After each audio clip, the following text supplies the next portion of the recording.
Дорогие руководители Татарстана, товарищи, друзья, от имени Татарской организации Московской области от души поздравляю с праздником, Днем Республики. Татарстан для нас это Родина, а успех Родины, достижения Родины, они вдохновляют и нас.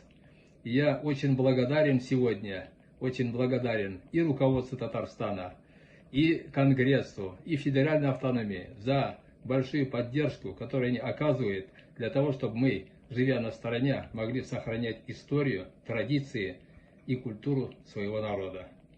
Как выразился наш народный поэт Фанис Яруллин, в переводе на русский смысл такой: чтобы получать неиссякающую энергию взрослым и всем молодым, нужен человеку край родной, с любовью, нежностью и добротой. Татарстан для нас именно такой край. И мы желаем, чтобы он оставался маяком не только для соотечественников, которые живут в разных регионах и даже странах мира, но и оставался маяком для всех остальных регионов нашей великой Родины России. С праздником, дорогие друзья!